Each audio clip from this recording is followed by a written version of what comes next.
والقدر خيره وشره من الله تعالى والبعث بعد الموت.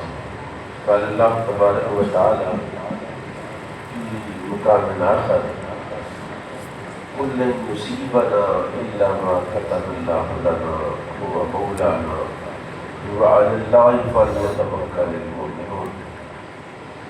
صدق اللہ مولانا العظیم. مدینہ طیبہ میں رسول کریم صلی اللہ علیہ وسلم تشریف فرما ہو گئے، ہجرت ہو گئی، مسجد شریف بن گئی، روز نہیں آتی، آپ تلاوت کرتے لوگوں کو بتاتے ہیں کہ آج اللہ نے یہ حکم نازل کیا ہے. اتفاق سے منافقین نے ایک دن یہ جملہ کہا کہ باتیں تو عرشوں کی کرتے ہیں اور ہمارا پتہ نہیں کیا مندر سے کافر ہیں اور اوپر سے مسلمان.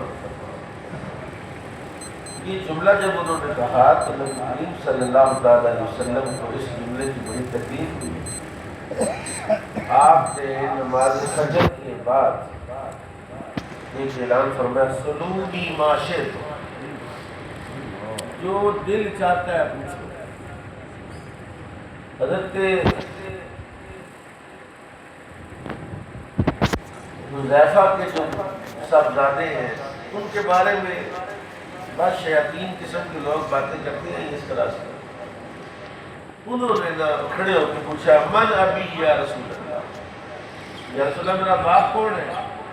آپ نے فرمایا ابو کا حذیفہ، تیرا باپ حذیفہ ہے. اب یہ انتہائی پوشیدہ بات ہے کہ یہ کس کا نطفہ ہے، یہ کس کا بیٹا ہے، یہ کس کی نسل ہے. کوئی کہیں خطا ہو گئی ہے، کہیں غلطی ہو گئی ہے. 4 یا 5 سوالات سے آپ نے کیے، رسول اللہ نے ہر سوال کا جواب دیا اور پھر آپ نے فجر سے لے کر زور تک خطاب کیا. فاروق اعظم کہتے ہیں جس نے جو سنا سنا، جس نے جو یاد رکھا یاد رکھا، جو بھول گیا بھول گیا. پھر نماز ظہر ہوئی، نماز ظہر کے بعد پھر رسول اللہ نے خطاب فرمایا، نماز عصر تک خطاب کیا. ما کان اور ما یکون کی ساری خبریں تھی، بخاری کی روایت ہے. انہوں نے بخاری میں لکھا ہے جو کچھ ہو چکا تھا حضور نے بیان کیا اور جو کچھ ہونے والا تھا وہ رسول اللہ نے بیان کیا. نماز عصر کا ٹائم ہو گیا، نماز عصر ادا ہوئی، پھر حضور نے خطاب فرمایا اور نماز مغرب کا ٹائم ہو گیا اور پھر نبی پاک صلی اللہ علیہ وسلم نماز مغرب کے بعد جب خطبے کے لیے تشریف افروز ہوئے، ایک جملہ تاریخ ساز جملہ، جناب فاروق اعظم رضی اللہ عنہ گھٹنوں کے بل کھڑے جی اور رسول اللہ کی بارگاہ میں ہاتھ جوڑ کے کہا، ایک جملہ کہنے لگا ہوں رضیت باللہ ربا وبالاسلام دینا وبمحمد صلی اللہ علیہ وسلم نبیا. یا رسول اللہ بس کر دے، ہم اللہ کے رب ہونے پر راضی ہیں، اسلام کے دین ہونے پر راضی ہیں اور آپ کے نبی ہونے پر راضی ہے. جس نے بکواس کی ہے اس کو چھوڑیں، ہم آپ پر ایمان لاتے ہیں اور آپ ہمیں معافی عطا فرمائیں. اللہ کی تقدیر کی باتیں اور اس کے فیصلے بعض اوقات بندے کی سمجھ میں نہیں آتے. حالانکہ چھوٹے چھوٹے بچوں کو یہ ایمانی صفات بیان کی جاتی ہے، آمنت باللہ وملائکتہ وکتبہ ورسلہ والیوم الآخر والقدر خیرہ وشرہ. اچھی اور بری تقدیر اللہ کی طرف سے. رسول اللہ کے 3 صاحبزادے وصال فرمائے، چاند گرہن ہو گیا. جس دن حضرت ابراہیم کا انتقال ہوا، ابراہیم علیہ السلام کا انتقال، چاند کو گرہن لگ گیا. شاہ نے کا دیکھا ہے رسول اللہ کا بیٹا فوت ہوا ہے، چاند بھی رو رہا ہے. یہ بات رسول اللہ صلی اللہ علیہ وسلم کی کان میں پڑی. آپ نے فرمایا چاند یا سورج کسی کے مرنے اور جینے پر روتے ہیں، یہ اپنی مدار میں چلتے رہتے ہیں. لوگوں نے آنا ہے اور جانا ہے. میرا خیال ہے کہ علماء بیٹھے ہوئے، مجھے زیادہ باتیں نہیں کرنی چاہیے. حافظ حماد کیا شعر تھا، شاید میں بھی کچھ نہ کچھ یہ سمجھتا ہوں کہ ایسی آواز، ایسا ترنم اور ایسا سوز جن خطیبوں کے پاس ہے، آپ کو پتہ ہے وہ کتنے پیسے لے کے آپ کو کتاب سناتے ہیں؟ وہ کتنا قیمتی تھا، اس کی قیمت کا اندازہ نہیں ہے، لیکن افسوس کہ وہ اس مقام اور اس منزل تک جاتے ہوئے لیٹ ہو گیا۔ اس کی قیمت کا اندازہ کوئی نہیں لگا سکتا، لیکن میں آپ کو یہ بات کہنا چاہتا ہوں، وہ لیٹ نہیں ہوا، وہ اپنے ٹائم پر گیا۔ جب جناب امام حسین اور حضرت ابراہیم دونوں رسول اللہ کے ایک بیٹا ایک نواسا حضور کی گود میں کھیل رہے تھے، جبریل نے آ کر کہا ان دونوں کو اللہ آپ کے پاس جمع نہیں رہنے دے گا، ایک کو اٹھا لے گا، آپ کو اختیار ہے، جس کو چاہے اختیار کر لیں، جس کو چاہے آپ فارغ کر دیں۔ آپ نے فرمایا میں اپنے بیٹے ابراہیم کو حسین پر قربان کرتا ہوں۔ میرے آقا کے پاس اختیار نہیں تھا کہ دعا کرتے یا اللہ اس کو بھی زندہ رہنے دے، اس کو بھی زندہ، حسین کو شہید نہ کرے۔ امام حسین علیہ السلام کی شہادت کی خبر ان کے بچپن میں رسول اللہ نے حضرت ام سلمہ کو وہ ایک شیشے کی بوتل دی، اس میں مٹی تھی، اور کہا کہ جب یہ مٹی ام سلمہ جب یہ مٹی خون بن جائے سمجھ لینا میرا نواسا شہید ہو گیا۔ یعنی رسول اللہ نے اس میں کتنی چیزوں کی خبر دی، ان میں سلمہ کو بتایا کہ تو اس وقت تک مرے گی نہیں جب تک یہ واقعہ ہو نہیں جائے۔ شیشی اس کو دی کہ جو اس وقت حیات رہے گی۔ اس لیے میرے آقا مولا امام الانبیاء صلی اللہ علیہ وسلم کی تعلیم یہ ہے کہ ہم یہ ایمان، یقین، محبت ہے، جتنی بیٹے کو باپ سے محبت ہے کوئی دوسرا اس سے محبت کر سکتا ہے، جتنی بھائی کو بھائی سے محبت ہے دوسرا کر سکتا ہے۔ درجہ بدرجہ ایک دائرے ہیں اسٹیٹس کے، تعلقات کے، اور ہر دائرے میں دوستوں کا ایک دائرہ ہے، بھائیوں کا ایک دائرہ ہے، ایک رشتہ داروں کا دائرہ ہے، ایک والدین کا دائرہ ہے، ایک میاں بیوی کا دائرہ ہے۔ کوئی کسی کو کراس کرے گا تو نقصان ہوگا، لیکن سب سے زیادہ اس دل میں اس کی محبت کو تو باپ ہے۔ اس کو پوچھے نا اس کے دل میں کیا نکلتا ہے۔ لیکن میں سمجھتا ہوں لِكُلِّ أُمَّةٍ أَجَلٌ إِذَا جَاءَ أَجَلُهَا، قرآن نے کہا ہے ہر شخص کی، ہر قوم کی، ہر ملت کی موت کا ایک وقت مقرر ہے۔ ایک لمحہ نہ آگے ہو سکتی ہے، ایک لمحہ۔ کل جنازے سن رہا تھا، بچہ تو بچا گیا لیکن آپ چلا، بچے کو بچاتے ہوئے اگر موٹر سائیکل ایسے نہ ہوتا، اگر بچہ ڈبل مائنڈ نہ ہوتا، اگر یہ نہ ہوتا، اگر ہیلمٹ پہنا ہوتا، اگر یہ ہوتا، ایک مومن کا عقیدہ کیا ہونا چاہیے؟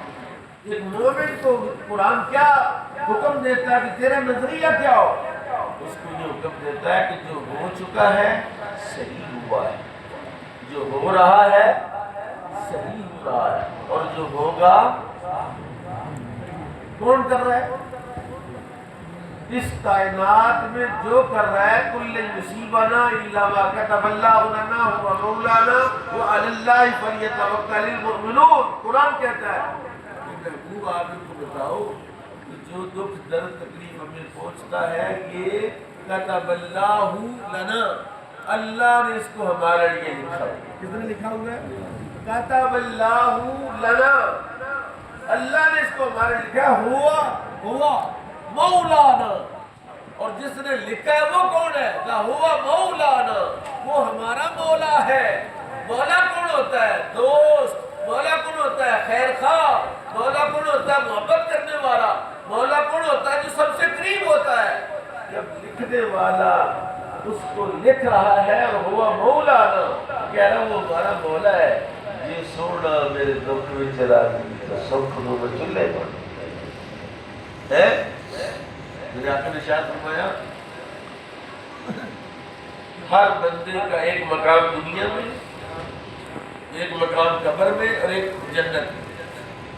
اگر کوئی بندہ اپنے جنت اس مقام تک نہ پہنچ پائے، اس کی معروضی حالات جس کیلیبر میں، جس محلے میں، جس بستی میں، جس آبادی میں پیدا ہوا اس لیول کے نہیں تھے کہ وہ اس کی صحبت میسر نہیں آئی، کسی کا کی تربیت میں کوئی کوتاہی ہو گئی، اس مقام پر نہیں پہنچا جہاں اللہ نے لکھ رکھا تھا، تو پھر کیا ہوتا ہے؟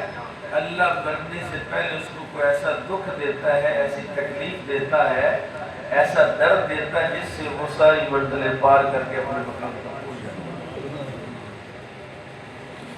اس مرتبے کو پا لیتا ہے جس مرتبے کو اس کے لیے لکھا ہوتا ہے۔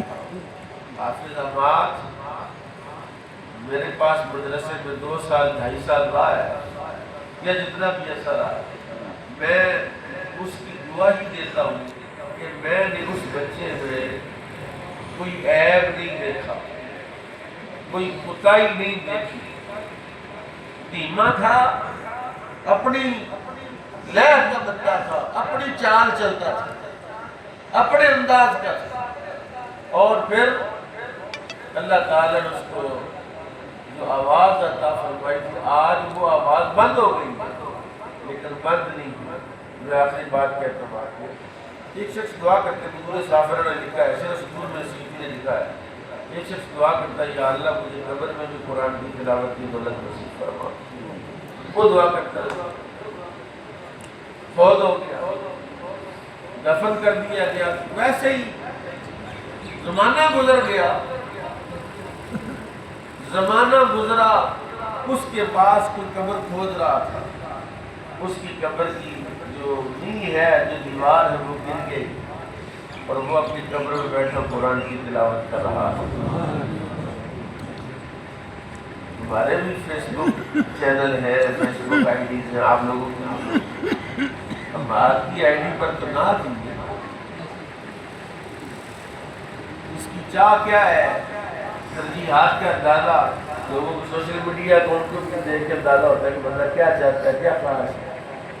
تو جس بندے کی خواہش ہے حضور کی نعت پڑھنی ہو، تو حضور کے عاشقوں میں حضرت حسان بن ثابت کی جماعت کا وہ بندہ تھا، تو وہ اللہ نے اس کو ہم سے الگ کر دیا ہے، چلا گیا اور اپنے ٹائم پر گیا ہے۔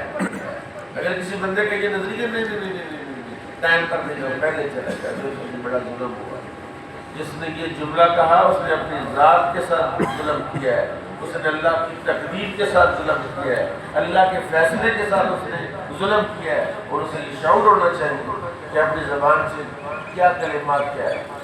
ایک شخص فوت ہو گیا، بزرگ تھے، بہت بڑے ولی تھے، فوت ہو گئے، قبر میں اس کو دیکھا گیا تو عذاب ہو رہا، اللہ آپ کے جس گزار ایک سال میں مکمل پرہیزگار، آپ کو عذاب ہو رہا ہے۔ اس نے کہا اللہ نے میری ساری خطائیں معاف کر، ایک بار میں پکڑا گیا کہ بارش نہیں ہوتی، میں نے کہا ضرورت تو بڑی ہے، بارش کی لوڑ تو بڑی ہے کہ نہیں ساری، کہ اللہ نے پوچھا تمہیں زیادہ پتہ ہے کہ مجھے زیادہ پتہ ہے؟ تو کہتا پھرتا لوگوں کو بارش کی بڑی لوڑ ہے، بڑی گرمی ہے، بڑی لوڑ ہے، پتہ نہیں جو گرمی پڑ رہی ہے اللہ کون سا زہر مار رہا ہے، کون سا تمہیں فائدہ نفع پہنچا رہا ہے۔ اس لیے ہم اپنے رب کی تقدیر پر راضی ہیں، رضینا بالقسمت الجبار فینا لنا علم وللجہال مال، ان المال یفنا ولا یبقى، ان العلم یبقى ولا یفنا۔ مولا علی نے کہا تھا مولا ہم تیری تقسیم پر راضی ہیں، رضینا بالقسمت الجبار فینا، ہم تیری تقسیم پر راضی ہیں، لنا علم وللجہال مال، تو نے ہمیں علم دیا، جاہلوں کو مال دیا، ان المال یفنا ولا یبقى، مال تو فنا ہونے والا، اس کو بقا نہیں ہے، ان العلم یبقى ولا یفنا، اور علم جو ہے وہ فنا نہیں ہوتا، اسے بقا ہی بقا ہے۔ اللہ حافظ حماد صاحب کو نعت کی بقا سے سرفراز فرمائے، وبارک۔